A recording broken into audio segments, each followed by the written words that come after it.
Hello students, welcome to online class. Today's our topic is basic accounting terms.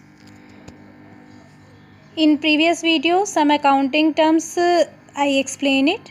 Now I continue it. Today's our first basic term is receipt. What is receipt? Receipt is the amount received or receivable for selling assets, goods or services. Receipt हमारी क्या है? वो amount जो हमें received होती है या receive होगी किस चीज़ को बेच के? फॉर सेलिंग एसेट्स, एसेट्स को बेचने पर, गुड्स माल को बेचने पर, और सर्विसेज अपनी सर्विसेज देने पर.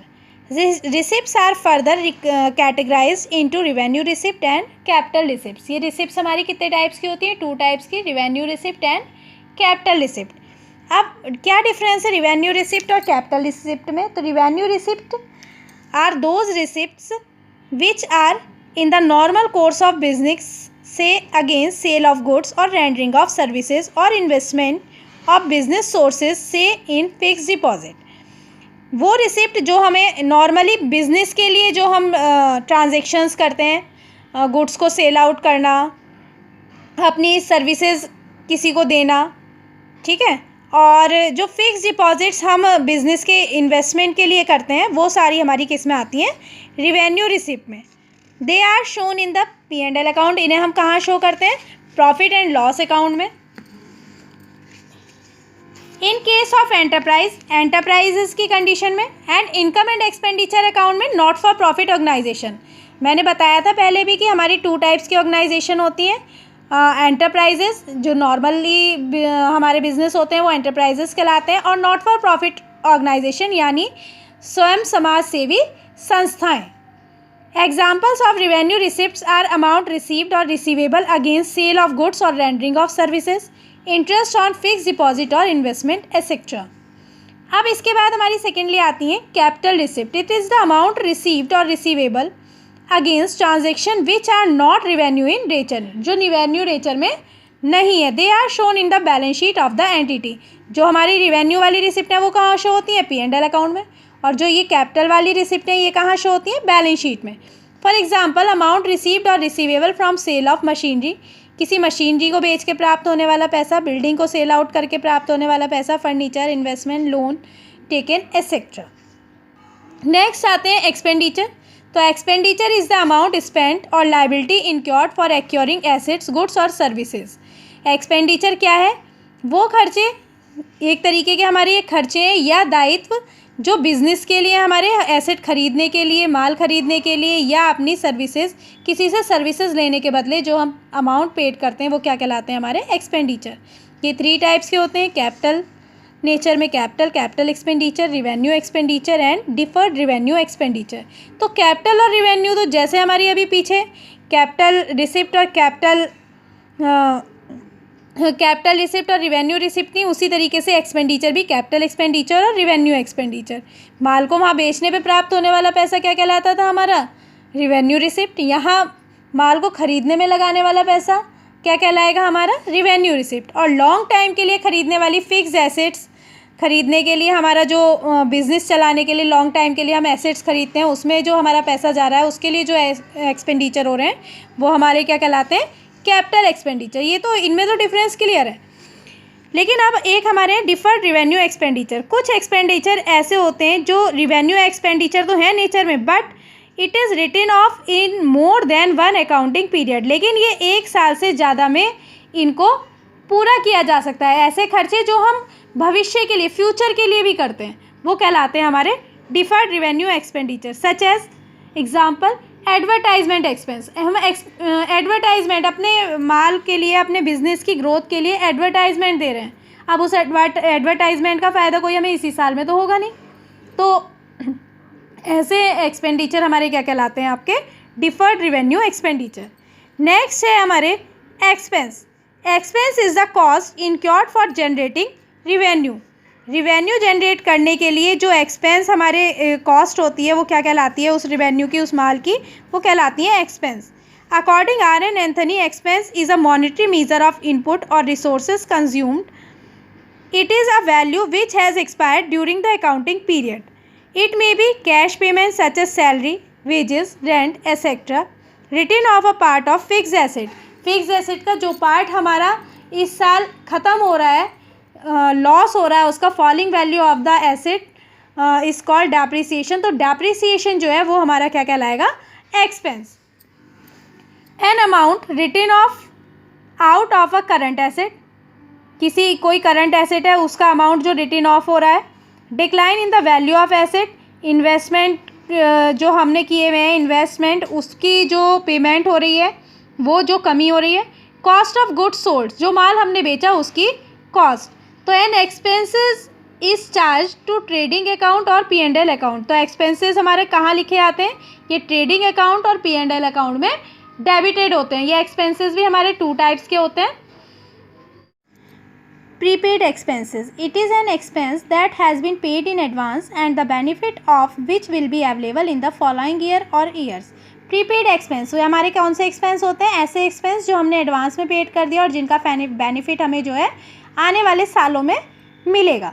For example insurance premium, insurance premium suppose करिए हमने 50,000 का इंश्योरेंस प्रीमियम 1 अक्टूबर में जो है 1 अक्टूबर 2017 के बिगनिंग में पेड किया। इट मीन्स वो 1 अक्टूबर से कब तक का होगा, 30 सितंबर तक का, 30 सितंबर तक का। जबकि हमारा जो अकाउंटिंग ईयर है वो कब तक का होता है, 31 मार्च तक का।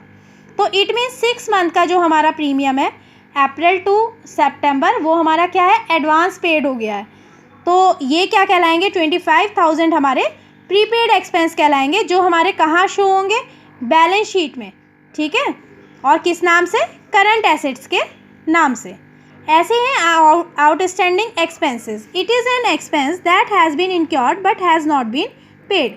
ऐसे एक्सपेंस जो हमारे ऊपर ड्यू तो हो गए पर हमने अभी पेड नहीं किए। For example an audit has been conducted by a firm of chartered accountant against which audit fee ₹6,000 is payable. एक ऑडिट कराया हमने किसी CA के द्वारा अपने फर्म में, जिसकी फ़ीस कितनी हुई due, 60,000। It means a liability of 60,000 has been incurred. It means हमें 60,000 उसे हमें पेड करने होंगे CA को। तो इसे हम क्या बोलेंगे, it is termed as outstanding expense. और ये कहाँ होगा, issue, it is debited to the P&L account and also shown under the head current liability in the balance sheet. ये डेबिट होगा P&L अकाउंट में और करंट लाइबिलिटी हेड के अंदर बैलेंस शीट में। नेक्स्ट आता है हमारी इनकम। इनकम जैसे कि आप लोग जानते हैं, income is the profit earn during an accounting period. एक अकाउंटिंग पीरियड में हमें जो प्रॉफिट अर्न होता है वो क्या कहलाती है, हमारी income. In other words the difference between revenue and expenses is termed as income. तो इसके बेसिस पे हमारा एक फॉर्मूला बनता है, income is equals to revenue minus expenses. It is a broader term than the term profit and includes profit from activities other than its operating activity. अब income को हम खाली प्रॉफिट ही क्यों नहीं कह देते, क्यों, क्योंकि इसमें प्रॉफिट के साथ अदर एक्टिविटीज़ से भी होने वाली इनकम जो ऑपरेशनल एक्टिविटी नहीं है, हमारी बिजनेस रिलेटेड एक्टिविटी नहीं है, तो इससे अलग भी जो हमारी इनकम है वो भी इसके अंदर इंक्लूड हो जाती है। इसलिए इसे प्रॉफिट और इनकम में डिफरेंस है। For example goods costing ₹15,000 are sold for ₹21,000। हमने 15,000 का गुड्स माल 21,000 में सेल आउट किया। Then cost of goods sold 15,000 is expense, 15,000 हमारे एक्सपेंस हैं, 21,000 हमारा रिवेन्यू है जो हमें रिसिप्ट हुआ। तो हमारा प्रॉफिट कितना हुआ, कितनी हुई इनकम हमारी, 21,000 minus 15,000 is equals to 6,000। Next है हमारा profit. Profit means income earn by the business. Profit का मीन्स जो हमने बिजनेस ने इनकम अर्न की है फ्रॉम इट्स ऑपरेटिंग एक्टिविटीज़, केवल उनकी ऑपरेटिंग एक्टिविटीज़ से। The activities carried out by the enterprise to earn profit, वो एक्टिविटी जो प्रॉफिट के लिए ही की गई थी बिजनेस में। For example profit earn for sale of goods and और rendering of services. Profit means जो हमने माल बेच के कमाया हुआ जो पैसा, जो प्रॉफिट अर्न किया, वो अपनी सर्विसेज देने के बदले जो हमने पैसा रिसीव किया वो कहलाता है हमारा प्रॉफिट। ये प्रॉफिट भी हमारा 2 टाइप्स का होता है, ग्रॉस प्रॉफिट और net profit. Gross profit is difference between revenue from sales और services rendered and its direct cost. यानी रेवेन्यू में से यदि हम उसके डायरेक्ट एक्सपेंसेस माइनस कर दें तो हमारे क्या निकल के आते हैं, ग्रॉस प्रॉफिट। और नेट प्रॉफिट क्या होता है, यदि हम टोटल एक्सपेंसेस रेवेन्यू में से माइनस कर दें या ग्रॉस प्रॉफिट में से टोटल एक्सपेंसेस माइनस कर दें तो हमारा क्या निकल के आता है, नेट प्रॉफिट। आगे हमें पता चलेगा कि ये डायरेक्ट एक्सपेंसेस ये क्या होते हैं। Gain is the increase in honours equity. Gain से क्या होती है, हमारी ऑनर की जो कैपिटल है, ऑनर की जो इक्विटी है वो क्या हो जाती है, इंक्रीज, बढ़ जाती है। Resulting from something other than the day to day earning from irregular और नॉन रिक्योरिंग नेचर। ये इरेगुलर होती है, कोई ज़रूरी नहीं है कि आज जितनी है उतना ही हमें नेक्स्ट डे भी गेन होगा, थर्ड डे भी उतना ही गेन होगा। तो it is irregular and non recurring nature. स्टेटिंग differently, it is a profit that arises from transaction which are not the operating activities of the business but are incidental to it, such as gain on sale of land, machinery और investment।